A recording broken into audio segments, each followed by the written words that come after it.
Treatment. Interest on drawing का पहले accounting treatment समझ लीजिए। सबसे पहले ये जो इंटरेस्ट ऑन ड्राइंग है ये पार्टनर से हम लोग चार्ज करते हैं।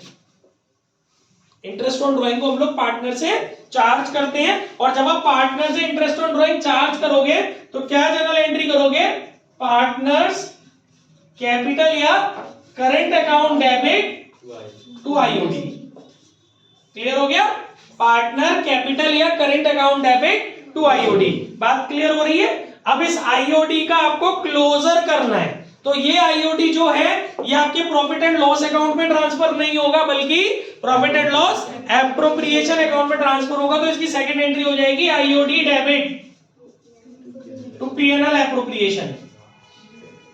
दो एंट्री गाइस इसमें होगी, हमेशा इसमें दो ही एंट्री हो रही है। एक आपने जो चार्ज किया पार्टनर से आईओडी, उसकी पार्टनर की कैपिटल को डेबिट कर दिया जाएगा आईओडी के अमाउंट से, और दूसरा आपको जो है उसका क्लोजर जो करना है एप्रोप्रिएशन में करना है। ठीक है, एप्रोप्रिएशन में ट्रांसफर कर दी जाएगी आईओडी। आई होप यहां तक बातें समझ में आ गई होगी। आगे बढ़ो। अब next topic calculation of IOD. ये था अकाउंटिंग ट्रीटमेंट ऑफ आईओडी। अब मैं डिस्कस करने जा रहा हूं how to calculate IOD. IOD की कैलकुलेशन करनी कैसे है गाइस? तो आईओडी के लिए बच्चों आपके दो टाइप्स हैं। पहला है इर्रेगुलर ड्राइंग्स। ड्राइंग्स आपकी दो तरह की होती हैं, एक होती है इर्रेगुलर ड्राइंग्स। अब ये इर्रेगुलर ड्राइंग्स क्या है?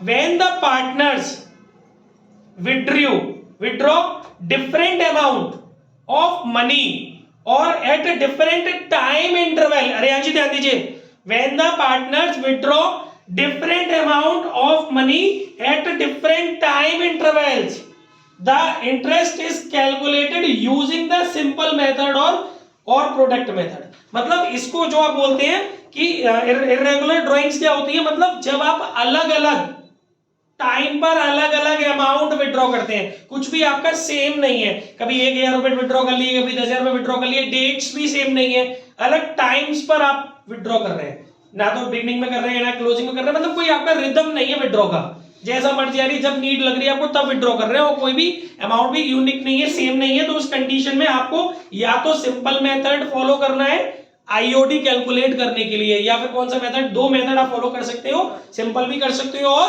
प्रोडक्ट भी कर सकते हो, दोनों ही तरीकों से सेम निकलेगी आईओडी। आपकी मर्जी है, आप सिंपल मेथड अडॉप्ट कीजिए आईओडी कैलकुलेट करने के लिए या प्रोडक्ट मेथड। इतनी बात समझ में आ गई?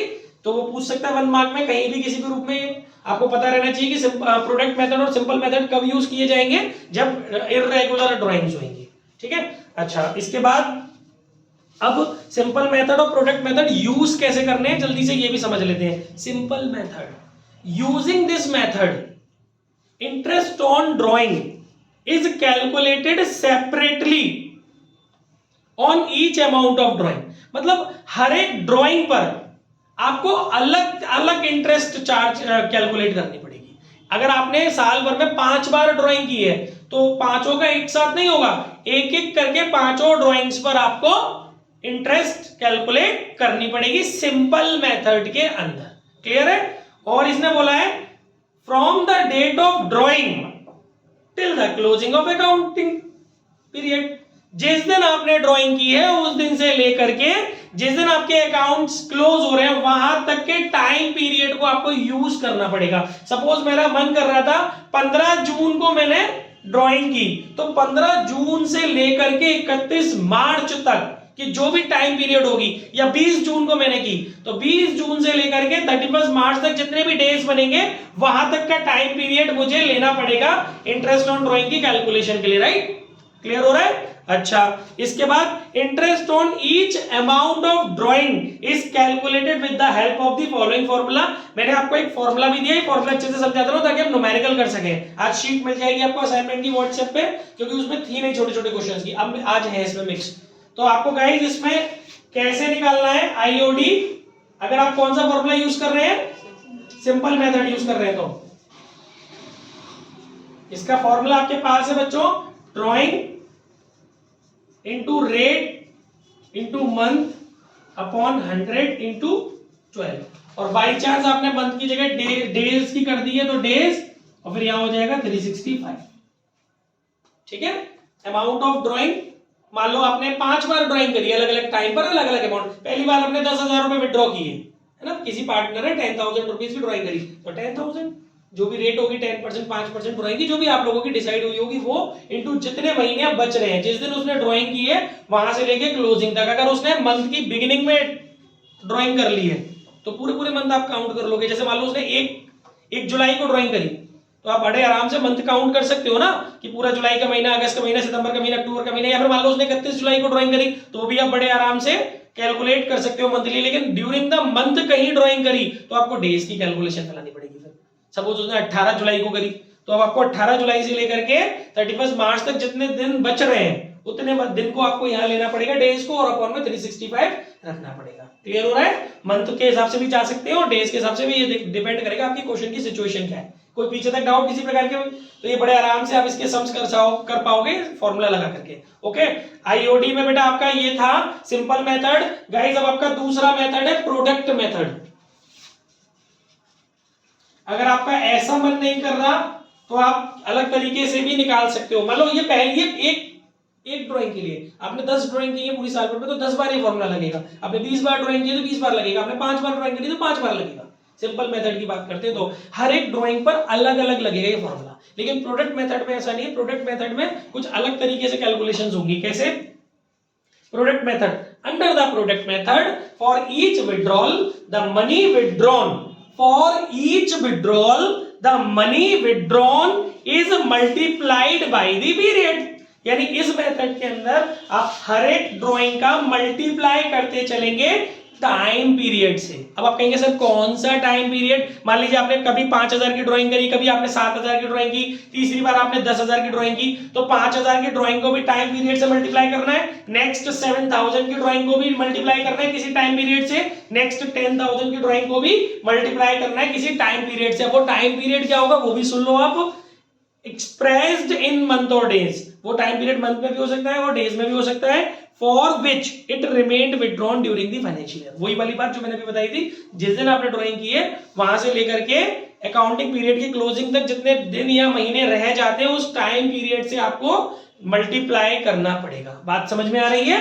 5 ड्राइंग कर रहे हो तो पांचों ड्राइंग्स को मल्टीप्लाई करना है पांचों ड्राइंग्स के जो टाइम लेफ्ट हो रहे हैं अकाउंटिंग पीरियड क्लोज होने में वहां तक। इससे आपको क्या मिलेगा गाइस? इससे आपको प्रोडक्ट मिल जाएगा। ठीक है, the period is calculated from the date of withdrawal to the last date of accounting year. ये मैंने बता दिया आपको पीरियड कहां से आएगा। ठीक है, तो बस इतना ही है। फिर आपको उसके बाद टोटल वोटल कर लेना है और आपका फॉर्मूला देखो कौन सा लगाना है ड्राइंग्स के लिए। ये नहीं लगेगा अब आपको ड्राइंग का आईओडी का, ड्राइंग्स नहीं एक्चुअली आईओडी का जो फॉर्मूला लगाना है वो लगाना है टोटल ऑफ प्रोडक्ट। आपको खुद से समझ में आ रहा होगा कि क्या करना होगा।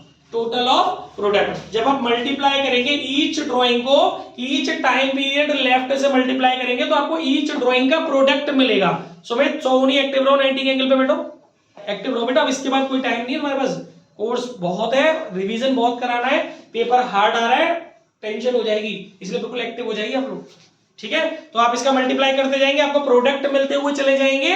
फिर इन प्रोडक्ट का आपको टोटल करना है क्योंकि आपका फॉर्मूला क्या रहा है टोटल ऑफ प्रोडक्ट। सारे प्रोडक्ट्स को आप टोटल कीजिए और उसके बाद मल्टीप्लाई कीजिए रेट से और मल्टीप्लाई कीजिए 1 से। फॉर्मूले में है लगाना ही लगाना है 1। ठीक है, 100 इंटू 12। अब वही चीज है अगर आप टाइम पीरियड डेज में लेके गए हैं तो 12 की जगह आपको क्या लगा लेंगे 365। मंथ में लेके गए तो 12 लगा लेंगे। एकदम रट डालो इन फॉर्मूलों को, भूलना नहीं है कुछ भी। आईओडी 1 मार्क में आ सकता है, इंपॉर्टेंट टॉपिक है।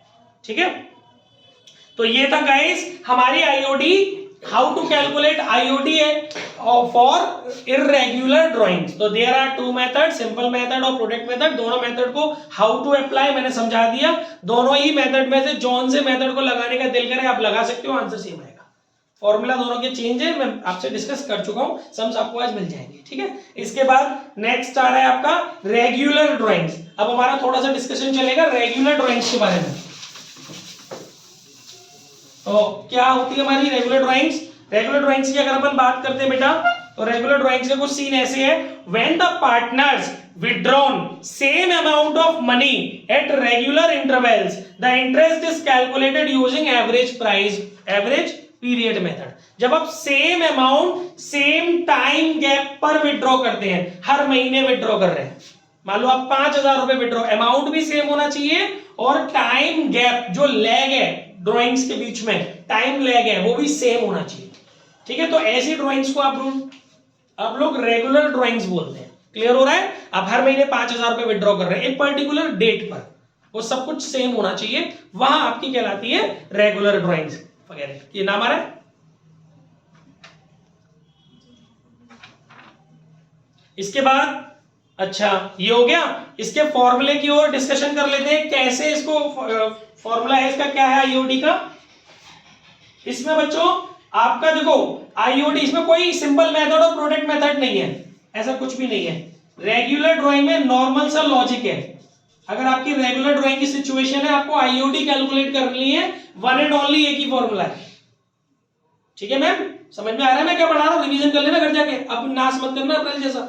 आईओडी कैसे कैलकुलेट करनी है? सिर्फ और सिर्फ एक ही फॉर्मूला है, टोटल ड्राइंग्स, जितनी भी आपने ड्राइंग्स करी है उनका टोटल कर लो। मान लो 2,000 रुपए महीने की आप ड्राइंग कर रहे हो, 2,000 पर मंथ आप ड्राइंग कर रहे हो, तो थ्रू आउट द ईयर आपने ड्राइंग की तो कितने महीने, कितनी आपकी टोटल ड्राइंग हो गई? 24,000। Are you getting? जो भी आपकी ड्राइंग्स हैं थ्रू आउट द ईयर आपने जितना भी ड्राइंग किया उसको आप टोटल कर लीजिए, ठीक है। टोटल ड्राइंग्स इनटू रेट, ये शीट आपको मिल जाएगी भी व्हाट्सएप पे, अंडरलाइन हो रही है, इनके फॉर्मूले आपको एक जगह ऑर्गेनाइज्ड भी मिल जाएंगे आपके ग्रुप में आज, ठीक है। Total drawings into rate into average period, video आई रही है आपके सामने, अपॉन 100 इनटू 12, ये फॉर्मूला है बच्चों।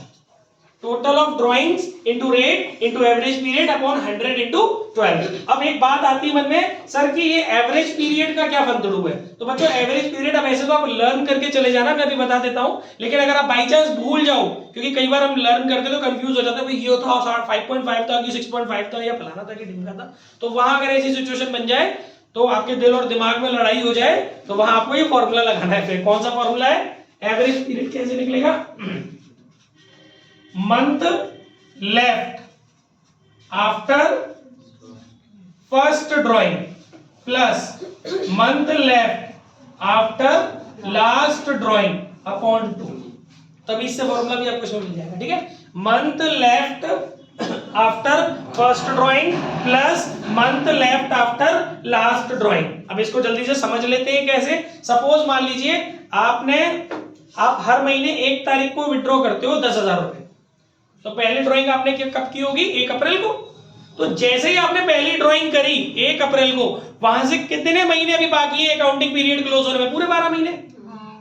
और लास्ट ड्राइंग आपने कब करी होगी? 1 मार्च को, क्योंकि आप हर बार 1 महीने की पहली तारीख पे विड्रॉ कर रहे हो, अगर ऐसा सोचे तो आपकी लास्ट ड्राइंग आपने कब करी? 1 मार्च को। वहां से दिव्या कितना मंथ बाकी है बेटा? 1 महीना बाकी है। तो अब आप इनको जोड़िए, month left after first drawing यानी कि 12 महीने plus month left after last drawing यानी कि 1 महीना, 12 महीने और 1 महीना 13 महीने, डिवाइड बाय 2, 13 डिवाइड बाय 2 करेंगे 6.5, तो average period will be treated 6.5। इस तरीके से हर एक पर्टिकुलर डेट पर आपके ड्राइंग के लिए एवरेज पीरियड मैंने एक जगह लिखवा दिया है, तो मैं आपको डिस्कस करके बता देता हूं, ठीक है ना।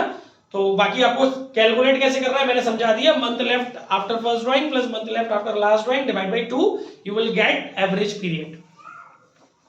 ओके, तो कुछ सिचुएशंस हैं, जल्दी से 5 मिनट के अंदर पढ़ लेते हैं। पहला point, situation first, if a partner withdrew fixed amount in the beginning of every month, interest is charge on the whole amount for 6.5 month. तो जो एवरेज आएगा वो कितना आएगा? एवरेज पीरियड कब लेंगे? यानी अगर आप हर महीने की बिगिनिंग पर विड्रॉ करोगे फिक्स अमाउंट, तो आपको एवरेज पीरियड की जगह इस फॉर्मूले में क्या रख देना है? 6.5। और कैसे निकलेगा मैंने अभी आपको बता ही दिया, अभी बताया था ना, 12 + 1 = 13 / 2। अब वो घर पे निकाल लेना, मैं जल्दी जल्दी पढ़ दे रहा हूं, ठीक है। उसके बाद सेकंड सिचुएशन, अगर आप फिक्स्ड अमाउंट हर महीने की एंड वाली डेट पे विड्रॉ करते हो, जैसे कि 30 अप्रैल, 30 मई, 31 मई, 30 जून, 31 जुलाई, हर महीने की लास्ट डेट पे आप विड्रॉ करते हो, तो वहां आप जब कैलकुलेशन बनाएंगे तो आपका एवरेज पीरियड आएगा, वो आएगा 5.5। बिगिनिंग में 6.5 बिगिनिंग का बड़ा है, ऐसे याद कर लेना, बिगिनिंग का बड़ा है और क्लोजिंग का छोटा है। बिगिनिंग का करोगे तो 6.5, क्लोजिंग या एंड का करोगे तो 5.5। और हर महीने के मिडिल में करते हो, जैसे कि 15 तारीख को, मिडिल केवल 15 तारीख। मिडिल का मतलब ये नहीं कि 16 हो गई कि 18 होगी, नचली इधर उधर डेट, नचली नहीं है, एक ही डेट 15 तारीख, मिडिल बोलते हैं उसको। हर महीने की मिडिल में कर रहे हो आप। अगर आपकी मंथली ड्राइंग है तो ये मंथली ड्राइंग का केस है, आप अभी मंथली ड्राइंग्स कर रहे हो, ठीक है, तो हर महीने की मिडिल में जाओगे तो आपका रहेगा 6 मंथ, जैसे 15 अप्रैल, 15 मई, 15 जून। ठीक है, ये 3 बातें आपको याद रखनी है। बड़ा है तो 6 स्टार्टिंग है तो 6.5, क्लोजिंग है तो 5.5, मिडिल है तो 6 मंथ। ठीक है, जब आपकी जब आप मंथली ड्राइंग की सिचुएशन में। सेकंड केस, अगर आप क्वार्टरली ड्राइंग कर रहे हो, कौन सा क्वार्टर, वो वाला क्वार्टर नहीं, 4 महीने। हाँ, क्वार्टरली ड्राइंग्स का मतलब है, लोग सोचे ठंड आ गई, चलो बात कर दी सबने क्वार्टर की। क्वार्टरली ड्राइंग्स का मतलब है कि 3-3 महीने का जो स्लॉट होता है। पहला क्वार्टर कौन सा होता है हमारा, कौन सा होता है पहला क्वार्टर, अप्रैल मई जून, फिर हो गया जुलाई अगस्त सितंबर, कैसे कुछ हो गया, अक्टूबर नवंबर दिसंबर जनवरी फरवरी मार्च, ये 4 क्वार्टर होते हैं एक साल में। बस सुन लो बेटा, सब रिकॉर्ड होता है, एक साल में 4 क्वार्टर होते हैं। ठीक है, तो अब बात सुनिए, अगर आप क्वार्टरली ड्राइंग्स कर रहे हो, मतलब आप एक क्वार्टर में एक ही बार ड्राइंग करते हो, एक क्वार्टर में एक ही बार ड्राइंग करते हो बेटा, तो ऐसा लग रहा है एक क्वार्टर में एक ही बार ड्राइंग करते हैं एक क्वार्टर में जब आप एक ही बार ड्राइंग करते हैं तो वहां भी 3 सिचुएशंस है कि आप क्वार्टर के बिगिनिंग में ड्राइंग करते हैं, कि क्वार्टर के एंड में ड्राइंग करते हैं, कि क्वार्टर के मिडिल में ड्राइंग करते हैं। क्वार्टर के बिगिनिंग का मतलब होता है सर फर्स्ट क्वार्टर जो है, यानी कि अप्रैल मई जून, तो क्वार्टर के बिगिनिंग का मतलब होता है 1 अप्रैल। फिर सेकंड वाले क्वार्टर के बिगिनिंग का मतलब हो गया 1 जुलाई, थर्ड वाले क्वार्टर के बिगिनिंग का मतलब हो गया 1 सितंबर, नहीं 1 अक्टूबर, और चौथे वाली क्वार्टर के बिगिनिंग का मतलब हो गया 1 जनवरी। समझ में आ रहा है? और अगर क्वार्टर के एंड में जाते हो तो पहले वाले क्वार्टर के एंड का मतलब हो गया 30 जून। अप्रैल बीच में भी पागल है, क्वार्टर एंड नहीं है, मंथ एंड नहीं है, क्वार्टर चल रहा है, क्वार्टर। ठीक है, तो पहले वाला जो ड्राइंग होगा वो 30 जून को होगा, जग जाती। दूसरी वाली ड्राइंग का जो है होगा क्वार्टर एंड होगा, वो होगा 31 अक्टूबर। थर्ड वाला क्वार्टर एंड होएगा 31 दिसंबर। चौथे वाला क्वार्टर एंड होएगा 31 मार्च। उसी हिसाब से आपको मंथ लेफ्ट और वो सब निकालना है। ठीक है, और अगर क्वार्टर का मिडिल आएगा तो क्या माना जाएगा? क्वार्टर का मिडिल होता है जैसे कि अप्रैल मई जून। मेरी बात सुनो, लिसन सुन लेते। अप्रैल मई जून, तो उसमें भी अप्रैल मई जून के बीच में मई का महीना, उसमें भी मिडिल 15 मई। ठीक है, तो उस हिसाब से जब 15 मई लोगे तो 10.5 मंथ लेफ्ट रह जाएंगे। 1.5 महीने ही तो निकला अप्रैल और आधा महीना मई का, वहां से 10.5 रह जाएंगे। ठीक है, ये आपका तरीका है निकालने का, नहीं तो रट के जाओ तो बहुत बढ़िया बात है, जितने भी क्वार्टर बाजेंगे रट जाए। तो भाई अगर क्वार्टर के बिगनिंग में जाओगे तो 7.5 आएगा एवरेज पीरियड, क्वार्टर के मिडिल में जाओगे देखो मिडिल वाला 60 चल रहा है, क्वार्टरली ड्राइंग्स में भी मिडिल में जा रहे हो तो 6 महीने ही आएगा, मंथली में भी मिडिल 6 महीने आ रहा है, तो क्वार्टरली में भी मिडिल 6 महीने आ रहा है, और एंड में जाओगे तो 4.5 आ रहा है। बिगिनिंग में जाओगे तो 7.5 आ रहा है, एंड में जाओगे तो 4.5 आ रहा है। वहां बिगिनिंग में जा रहे थे तो 6.5 आ रहा था, एंड में जा रहे थे तो 5.5 आ रहा था मंथली में। इस कुछ अंक पढ़ लो छोटे भैया, ठीक है, और 7.5 क्वार्टर के बिगिनिंग में, 4.5 क्वार्टर के एंड में। अच्छा, अब क्वार्टर के बाद आ जाते हैं 6th मंथ, केवल 6 महीने के लिए, लास्ट 6 मंथ, 6 महीने भी नहीं, केवल आखिरी वाले 6 महीनों में आपने ड्राइंग करी है। सुनिए बात को ध्यान से, जो आपकी केस ज्यादातर आते हैं वही नोट्स में डाले गए हैं। केवल आपने लास्ट के 6 महीनों में ड्राइंग करी है, तो लास्ट के 6 महीनों में आप ड्राइंग करेंगे, यानी कि आपकी drawing for through out the year नहीं है, पूरी साल भर आपने ड्राइंग नहीं करी है, फॉर लास्ट 6 मंथ, यानी अक्टूबर से शुरू करके मार्च तक आपने ड्राइंग करी है। तो उसमें भी 3 सिचुएशन है, हर महीने के बिगिनिंग में करी है, कि हर महीने के एंड में करी है, कि हर महीने के मिडिल में करी है। तो लाली बिगिनिंग में करी होगी तो आ जाएगा 3.5। ठीक है, वो कैसे निकलेगा? 1 अक्टूबर को करी होगी तो मंथ लेफ्ट हो गए वहां पे 6, फिर उसके बाद वाली होगी 1 मार्च, मंथ लेफ्ट हो गया वो 1, तो 6 और 1 7 आधा कर दे, इस फॉर्मूले से 6 और 1 7 आधा कर दे 3.5। तो वो ऐसे आया है, बना भी सकते हो और रट भी सकते हो, वो आपकी अपनी चॉइस है। इसीलिए मैं आपको अच्छे से समझा दे रहा हूं कि अगर आपको बनाना हो फॉर्मूला तो आपको पता रहे कि वो मिडिल और ये बिगिनिंग है क्या, क्वार्टर में, लास्ट 6 मंथ में और मंथली मोड में। ठीक है, तो अगर आप क्वार्टर के लास्ट 6 मंथ वाले कॉन्सेप्ट में है, और अगर आप बिगिनिंग में जाते हैं तो आप लेंगे 3.5, अगर आप मिडिल में जाते हैं तो आप लेंगे 3। उदाहरण ठीक है, मिडिल में जाते हैं तो लेंगे 3, और अगर आप एंड में जाते हैं तो लेंगे 2.5। निकाल उसी जुगाड़ से लेना। ठीक है, अच्छा एक और कॉन्सेप्ट, अगर आपने लास्ट 9 महीने के लिए की हो, 6 महीने के लिए नहीं बल्कि लास्ट 9 महीने के लिए, यानी कि आपने जुलाई से अपनी ड्राइंग शुरू की हो और मार्च तक ले जा रहे हो, रेगुलर ड्राइंग्स में चलेगा ये रूल। स्टार्टिंग के या मतलब लास्ट बोल रहा हूँ, लास्ट 9 मंथ्स, लास्ट 9 मंथ, अभी तो बोला मैंने जुलाई से शुरू करके मार्च तक, ठीक है। वहां आपकी वही 3 कंडीशन, बिगिनिंग मिडिल और एंड। बिगिनिंग के लिए ले जाना मैडम इसमें आप 5 मंथ, मिडिल के लिए ले जाना 4.5 मंथ और उसके लिए ले जाना, देखो मिडिल जो होता है ना वो टाइम पीरियड का आधा हो जाता है। जब आप 12 महीने की ड्राइंग कर रहे थे तो मिडिल हो जा रहा था आपका 6, है ना, भले आपका मोड कोई भी हो ड्राइंग का, थ्रू आउट द ईयर कर रहे थे, पूरे 12 महीने कर रहे थे, चाहे आप मंथली ड्राइंग कर रहे थे चाहे आप क्वार्टरली ड्राइंग कर रहे थे, कर तो पूरे साल भर के लिए रहे थे ड्राइंग, तो वहां आपका हो गया था मिडिल यानी कि 6, ठीक है। लेकिन अगर आपने 6 महीने के लिए ड्राइंग करी थी लास्ट 6 मंथ के लिए, तो मिडिल का आंसर आ रहा था आपका 3, क्योंकि 6 का आधा 3, 12 का आधा 6 का आधा 3। अब आप लास्ट 9 महीने के लिए कर रहे हो तो 4.5 आएगा। ऐसे मिडिल वाला याद रख सकते हो, मिडिल वाला थोड़ा कंफ्यूज करने के लिए ज्यादा आ सकता है, ठीक है।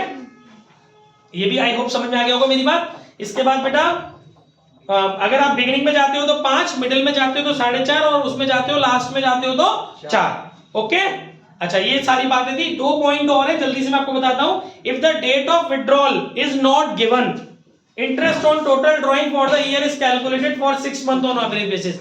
अगर आपको क्वेश्चन के अंदर ये नहीं पता हो कि कब करी है आपने ड्राइंग, तो 6 महीने की एवरेज बेसिस पे निकालना, कोई ये हेलबाजी नहीं करनी, सीधा एवरेज पीरियड कितना चलेगा 6 महीने।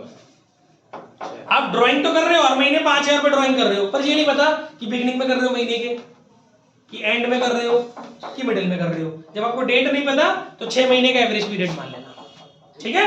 अच्छा एक चीज और जो नॉर्मल सी बात है, पर एनम वर्ड नहीं लगाओ तो टाइम फैक्टर को कंसीडर नहीं करना है। सिर्फ आपका फॉर्मूला इतना रह जाएगा, total drawings into rate upon 100, ठीक है। आपको टाइम फैक्टर को कंसीडर नहीं करना अगर पर एनम वर्ड नहीं लगाए तो, ओके। एक चीज और है, if the date of drawing is not given and accounting period is less than 12 month, तो ये तो मैंने अभी बताई दिया ना, then the interest on total drawing is calculated half of the accounting period. जैसा कि अभी वो 9 मंथ वाला हुआ था, ये भी ध्यान रखना कि हमेशा याद रखो अगर आपने, अच्छा नहीं ये कुछ और पॉइंट है, ये तो उसमें जबरदस्ती लग गया था, ओके ओके ओके।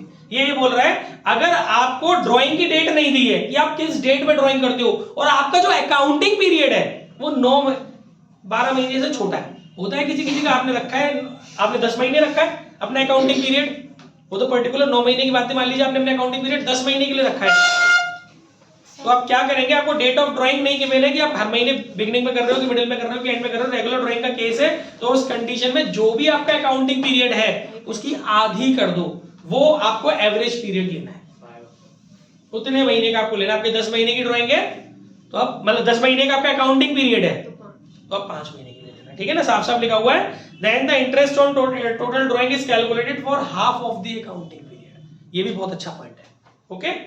तो ये था गाइस आपका आईओडी के रिगार्डिंग बातें। We have 10 minutes, okay. तो नेक्स्ट टॉपिक पे चलते हैं गाइस। सम्स आज मिल रहे हैं, करने की कोशिश करना, बहुत ज्यादा पजल्ट वाली सिचुएशन नहीं है, फॉर्मूले लगा करके आंसर निकालने हैं, ठीक है। आईओडी वाईओडी आईओसी वगैरह के, आईओसी के तो मैंने दे दिए थे, अब मुझे सपोर्ट कीजिए ताकि मैं आगे बढ़ सकूं सर, ये मैं आप ही के लिए फाइट कर रहा हूं, मेरे सर में भयंकर दर्द हो रहा है, पर मैं आपका सपोर्ट चाह रहा हूं, बट आप बातें करवा रहे हो सर, तो अभी क्वेश्चन कर लेता था। नहीं अभी नहीं, घर से करना क्वेश्चंस, टाइम में अभी करवाऊंगा नहीं, ठीक है। जो बड़े बड़े क्वेश्चंस है वो मैं करवाऊंगा खुद से, ठीक है गाइस। नेक्स्ट है डिस्ट्रीब्यूशन, बहुत इंपॉर्टेंट टॉपिक, क्योंकि इसके बाद बहुत सारे क्वेश्चंस हमारे पास इकट्ठे हो जाएंगे करने के लिए। Distribution of profit among the partners. देखिए हम लोग उस दिन के वीडियो में देख चुके हैं कि profit and loss appropriation account क्या था, मैंने पहले लास्ट लेक्चर में भी बताया था कि हमें distribution of profit among the partners करना होता है, तो हम इसे पीएनएल अकाउंट में ना करके एक स्पेशल अकाउंट बनाते हैं जिसका नाम होता है पीएनएल एप्रोप्रिएशन अकाउंट। आज हम डिस्ट्रीब्यूशन ऑफ प्रॉफिट को समझेंगे अच्छे से, ठीक है। ज्यादा डिटेल नहीं ले रहा हूं, न्यूमेरिकल पॉइंट ऑफ व्यू से थ्योरी बता रहा हूं। एक पॉइंट मुझे इसमें नजर आया, it is a nominal account, थोड़ा पता होना चाहिए, कहीं 1 मार्क में क्लिक कर जाएगा। It is a nominal account, as PNL is as PNL it is also same as nominal account। जैसे PNL एक नॉमिनल अकाउंट है, ऐसे ही एप्रोप्रिएशन भी एक नॉमिनल अकाउंट है। एक छोटी सी इंफॉर्मेशन है, आपको पता होनी चाहिए, ओके। दूसरी चीज, इट इज क्रेडिटेड, इस अकाउंट के, चूंकि अकाउंट है दो साइड्स होंगी, डेबिट और क्रेडिट है ना, तो इसकी क्रेडिट में क्या जाएगा और इसके डेबिट में क्या जाएगा, it is credited with the amount of net profit. जो पीएनएल से मैडम आप नेट प्रॉफिट निकाल करके लाती हो ना, वो उठा के इसके क्रेडिट में डाल दो, ठीक है। It is credited with the net profit और debited with the amount of net loss transferred from profit and loss account. इस अकाउंट के क्रेडिट साइड में आप नेट प्रॉफिट डालते हैं और अगर आपको नेट लॉस आया हुआ है तो वो आप डेबिट साइड में डालते हो। वैसे रेयरली ही डालते हैं वैसे, क्योंकि अभी वो मैं सब लिखा है इसमें आ जाएगा सामने। वैसे तो क्या होता है कि अगर आपके पास नेट लॉस होता है ना, तो you are not in the state of to do appropriations. Am I right? Yes. If we have net loss, then we will not do any appropriation. So what will be the next step? The entire net loss will be debited into partners capital account into profit and loss account. आपको अलग से नहीं उसको transfer करना है, appropriation में shift नहीं करना होता है। अगर आपके पास नेट लॉस है, आप डायरेक्टली नेट लॉस को ही पीएनएल अकाउंट को ही ट्रांसफर कर दीजिए, पार्टनर्स की कैपिटल अकाउंट में डेबिटेट कर दीजिए नेट लॉस अगर आपके पास है। लेकिन एक स्पेशल सिचुएशन भी है, वो मैं भी पढ़ा दूंगा कि उस पे कौन सी उसमें वो स्पेशल सिचुएशन है जब हमारा नेट लॉस होते हुए भी हमें एप्रोप्रिएशन अकाउंट में ट्रांसफर करना पड़ता है। यस, जब हमारे पास आईओडी है तो हमें एप्रोप्रिएशन अकाउंट बनाना पड़ेगा।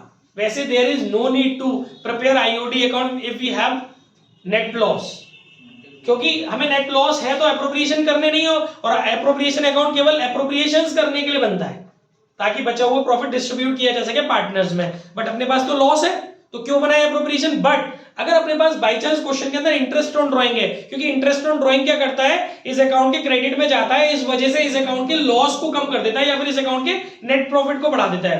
तो शायद हमारे पास आईओडी इतनी हो कि वो लॉस ओवरऑल कवर हो जाए और शायद प्रॉफिट बच जाए, इसीलिए हम लोग क्या करते हैं, नेट प्रॉफिट नेट लॉस को ट्रांसफर कर देते हैं इस अकाउंट में जब आईओडी होता है तब। ठीक है, अब आगे बढ़ूं मैं, समझ में आ रहा है ना मेरा मैसेज जो मैं बोल रहा हूँ, रिकॉर्ड सब हो ही रहा है। यप सर अगर हमें डीड में दिया हो कि आईओसी कैलकुलेट करना ही है, अगर लॉस भी हो तो it is a charge against profit, it will be shown on the debit side of PNL account instead of appropriation. ठीक है गाइस, इसके बाद एक और पॉइंट है इसके अंदर, it is credited with the amount of IOD which is income for the firm and debited. क्या हुआ, फीस जमा करनी थी। 2 मिनट बैठ लो बेटा। And debited with the items of appropriations of profit. इसके इस अकाउंट के डेबिट साइड में एप्रोप्रिएशंस जाएंगे, कौन कौन से, interest on capital, partner salary और कमीशन। इसके इस अकाउंट के डेबिट साइड पे कौन कौन सी चीजें जाती हैं, IOC, partners commission, partner salary. अच्छे से पढ़ लेना इसको, ये एप्रोप्रिएशन का क्वेश्चन आ सकता है। ठीक है, अच्छा, if the partner decide an amount is transferred to the reserve. अगर पार्टनर्स ने डिसाइड किया है तो भाई ये लोग रिजर्व भी डालेंगे इसमें, रिजर्व का भी अमाउंट जो ट्रांसफर करेंगे वो इसी अकाउंट में करेंगे, ना कि पीएनएल अकाउंट में। अगर पार्टनर्स ने डिसाइड किया है तो कि भैया थोड़ा बहुत अमाउंट रिजर्व में ट्रांसफर कर देना चाहिए, ठीक है ना, तो वो भी आपको यही ट्रांसफर करके दिखाना है इसके डेबिट साइड में। एंड द बैलेंस अमाउंट, अब इस अकाउंट की जो बैलेंसिंग करके जो बैलेंस बचेगा, and the balance amount is distributed among या between the partners in their profit sharing ratio. जो भी उन लोगों का पीएसआर होता है उसमें इस अकाउंट की बैलेंसिंग करके डिस्ट्रीब्यूट कर देते हैं। माइट भी पॉसिबल प्रॉफिट आ जाए, माइट भी पॉसिबल लॉस आ जाए। ठीक है ना, बात समझ में आ रही है। वैसे लॉस तो आएगा नहीं, मैंने आ सकता है, नेट लॉस है, suppose we have net loss और आईओडी, स्टिल आईओडी इतना नहीं है कि नेट लॉस को कवर अप करे, तो जो बचा हुआ लॉस है वो पार्टनर्स की कैपिटल में डेबिट कर दिया जाएगा और एप्रोप्रिएशन अकाउंट से ट्रांसफर किया जाएगा। बाकी रेस्ट ऑफ द केसेस में अगर हम नेट प्रॉफिट की स्टेट में, तो रेस्ट ऑफ द केसेस में कभी भी इस अकाउंट से नेट लॉस नहीं आएगा। क्यों, क्योंकि जितना प्रॉफिट हमारे पास होता है मैक्स टू मैक्स हम उतने ही एप्रोप्रिएशंस कर सकते हैं if we have not sufficient profits for appropriations. तो लॉस की तो स्थिति बनेगी नहीं ना, क्योंकि जो प्रॉफिट्स है वो हम एप्रोप्रिएशंस में इस्तेमाल कर लेंगे, तो फिर कुछ है ही नहीं डिस्ट्रीब्यूट करने के लिए, तो लॉस तो बनेगा ही नहीं। ठीक है, यही कंडीशन है नेट लॉस बनने की इस अकाउंट से। नेट लॉस रिवील हो इस अकाउंट से केवल और केवल एक सिचुएशन है, नेट लॉस हम ट्रांसफर करके लाए पीएनएल से और आईओडी हमारे पास है, इस वजह से ट्रांसफर करके लाए, और स्टिल नेट लॉस रह जाता है तो वो मजबूरी मरता क्या ना करता, ट्रांसफर करना पड़ेगा पार्टनर्स की कैपिटल में। ठीक है, अब कुछ अकाउंटिंग ट्रीटमेंट है, जल्दी से वो भी समझ लेते हैं। 3-4 एंट्रीज है ताकि आपको कल सम्स कराएं या करने को दें तो आप करके ला पाए। ज्यादा लोड नहीं लेना है अपने ऊपर, जितना मैं करा रहा हूं, मेरे पास सारे सैंपल पेपर्स हैं, देख लीजिए। मेरे खुद के अभी 2 और गाड़ी में रखे हैं, एक आपसे लूंगा, सारे सैंपल पेपर्स है, सारा स्टफ है, ज्यादा मेहनत नहीं करनी है, मैं खुद करवा लूंगा आपसे पूरी मेहनत। आपके और भी सब्जेक्ट्स हैं उन पे भी ध्यान देना है, 15 फेब से आपके एग्जाम्स भी हैं 15 सब्जेक्ट्स के, जितना मैं कह रहा हूँ उतना काम जरूर कर लेना। ये सब रीड और लर्न जरूर करना है, टाइम स्लॉट अपना सिलेबस बना करके आप काम करना है। देखिए गाइस कुछ एंट्रीज हैं वो सुननी है हमें ध्यान से। पहली entry, transfer of profit from profit and loss account to profit and loss appropriation account. हमारा जो पीएनएल अकाउंट है वहां से हम अपने प्रॉफिट को ट्रांसफर करते हैं, अभी बताया ना मैंने। तो क्या एंट्री होगी? सिंपल सी एंट्री है, profit and loss account debit to profit and loss appropriation account. याद कर लेना, किसी भी दिन मेंटी होने वाला है भी 2-3 दिन के अंदर, उसमें ये सब चीजें आपसे डिस्कस की जाएंगी ताकि आपको पता चले कि आपको कितनी तैयारी है। ठीक है, हम लोग मेंटी भी ऑर्गेनाइज कर रहे हैं ये 2-3 महीने, जिक्के मेंटी चलेगा कॉन्सेप्ट्स का, सिर्फ कॉन्सेप्ट्स होंगे उसके अंदर, जैसे एंट्रीज डाल दी हमने ताकि आपको हम याद कराने की और कोशिश कर सकें। ठीक है, profit and loss account debit to profit and loss appropriation account आपका पहला एंट्री हो गया। कौन सा? जब आपके पास पीएनएल में प्रॉफिट है वो आप ट्रांसफर कर रहे हो, PNL account debit to PNL appropriation account. अगर आपके पास लॉस है तो एंट्री रिवर्स हो जाएगी। एक ही सिचुएशन में होगी, वो सिचुएशन में ऑलरेडी डिस्कस कर चुका हूं। एंट्री क्या होगी? PNL appropriation account debit to PNL account. ठीक है, third point guys, third point, partner की सैलरी कमीशन ऑलरेडी हम लोगों ने डिस्कस कर लिया था लास्ट लेक्चर में, उसकी एंट्री मैं नहीं कर रहा, मैं बोर्ड पे करा चुका था। ठीक है, वीडियो में देख लेना जो बच्चे ज्यादा नचने में और खेलने में आग लगा रहे हैं। फोर्थ पॉइंट, एलोइंग आईओसी कर चुके हम लोग डिस्कस लास्ट लेक्चर्स में, अकाउंटिंग ट्रीटमेंट ऑफ आईओसी, वहां से देखिएगा। Fifth point, transfer to reserve out of profits. अगर आपको रिजर्व में ट्रांसफर करना है प्रॉफिट में से तो एंट्री क्या होगी? PNL appropriation account debit to reserve. ठीक है, पीएनएल तभी तो वो इस अकाउंट के डेबिट में जाएगा, PNL appropriation account debit to reserve. ठीक है, 6, इसके बाद अब इस अकाउंट का जो बैलेंस बच रहा है, क्रेडिट बैलेंस बच रहा है, 99.99% क्रेडिट बैलेंस ही बचेगा। अगर बच रहा है तो क्रेडिट बैलेंस बच रहा है तो उस क्रेडिट बैलेंस को पार्टनर्स की कैपिटल या करंट अकाउंट में ट्रांसफर कर देंगे। Entry will be PNL appropriation account debit to partners capital और करंट अकाउंट। कल सुन सकता हूं 5 मिनट एंट्रीज। इसके बाद अगर बाई चांस डेबिट बैलेंस आया, एक सिचुएशन है बता दी मैंने डेबिट बैलेंस कब आएगा, डेबिट बैलेंस आया तो आप एंट्री को रिवर्स मारेंगे, पार्टनर्स कैपिटल और current account debit to PNL appropriation account. Hope आपको समझ में आ गया होगा।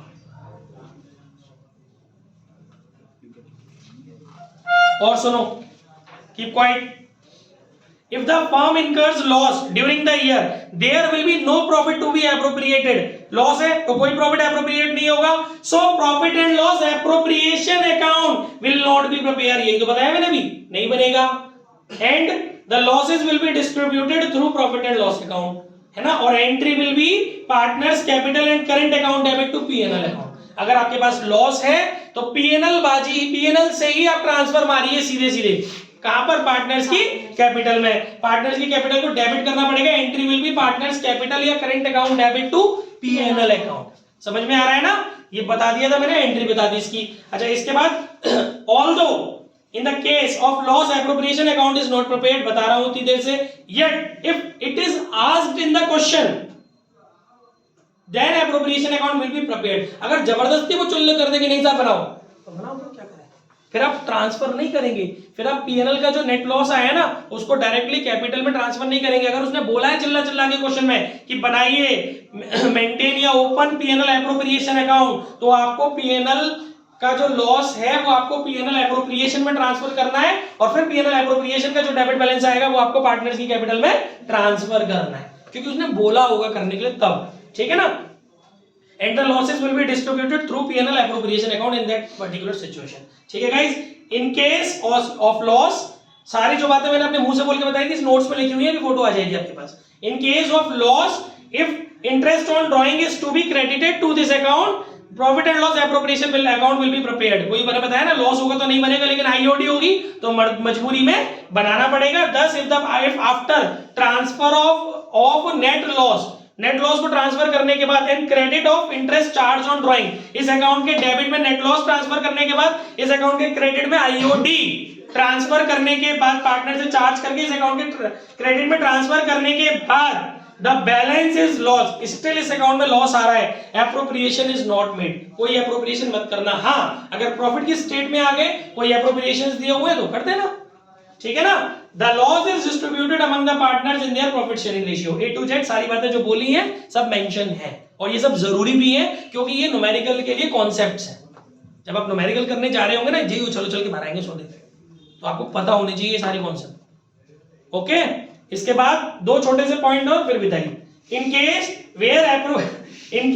Where appropriations are more than available profits, ये भी हम लोग डिस्कस कर चुके हैं। अगर हमारे पास एप्रोप्रिएशंस हमारे प्रॉफिट से ज्यादा है, the profit will be appropriated up to the amount available for distribution, that is, सुनिए, दैट इज डिविजिबल प्रॉफिट। जितना प्रॉफिट आपके पास है, आपको सपोज मानिए 50,000 की आईओसी देनी है, सपोज मानिए 20,000 का सैलरी देना है, सपोज मानिए 25,000 का कमीशन देना है, 50 और 20 70 और 25 95, आपको 95,000 का सौदा आपको एप्रोप्रिएट करना है, ठीक है, और आपके पास 80,000 रुपए का प्रॉफिट है। डिविजिबल प्रॉफिट जो है वो 80,000 का है, तो आप किस किस के हिस्से में कितना कितना डालोगे, ठीक है, कोई बात नहीं, पढ़ लेते भैया। For this the total amount of appropriation for each partner is determined. Her partner का टोटल एप्रोप्रिएशन निकालेंगे। टोटल कितना करना है, 95 करना ना। ओए तेरा कितना, तेरी आईओसी कितनी बन रही थी, तेरा सैलरी कितना बनना था, कैसे करेंगे, लिसन, इसका स्ट्रक्चर समझो। तेरी आईओसी कितनी बन रही थी, तेरा सैलरी कितना बनना था, तेरी आईओसी कितनी, तेरी सैलरी कितनी, तेरा कमीशन कितना। मतलब आपको पार्टनर टू पार्टनर आपको ड्रॉ करना पड़ेगा। पूरा अमाउंट नहीं आप निकालोगे, पहले वाले पार्टनर का कितना है, दूसरे वाले पार्टनर का कितना है, तीसरे वाले पार्टनर का कितना है, पार्टनर टू पार्टनर कैलकुलेट करके लाओगे आप। सैलरी हो सकता है किसी एक पार्टनर की हो सकता है किसी दूसरे पार्टनर की नहीं हो। पार्टनर टू पार्टनर आप अमाउंट डिजाइन करोगे, उस रेशियो में फिर डिस्ट्रीब्यूट करोगे आप। ऐसा नहीं होगा कि आप सैलरी दे दो किसी को आईओसी दे दो, नो। पहले आप निकाल लो कि भैया ए तेरे हिस्से में कितना कितना आ रहा था, अगर होता हमारे पास तो भैया बी तेरे हिस्से में कितना कितना आ रहा था, भैया सी तेरे हिस्से में कितना कितना आ रहा था। अब तुम्हारा जो अमाउंट बन रहा है ना, इस रेशियो में डिस्ट्रीब्यूट करेंगे उस अमाउंट को। क्लियर है, यही लिखा है मैंने इसमें, in the ratio of appropriation to be made to each partner. Last but not the least point, it should be kept in mind that no particular item like salary, commissions, IOC has priority over other items to appropriation। आपको किसी भी item को priority नहीं देनी है कि चलो salary दे दें, 80 है तो चलो एक काम करो 50,000 की सैलरी तो निपटा दे, नो। किसी भी आइटम को इंडिविजुअल, किसी भी आइटम को प्रायोरिटी नहीं देनी है, रेशियो में जाएगा। समझ में आ गया। अगर ये मेरी बातें आप घर जाके एक बार वीडियो में देख लेते हो, नोट कर लेते हो, जो बच्चे थोड़े से स्लो हैं, तो आपको डैम श्योर न्यूमेरिकल में एक पैसे की भी दिक्कत नहीं आने वाली।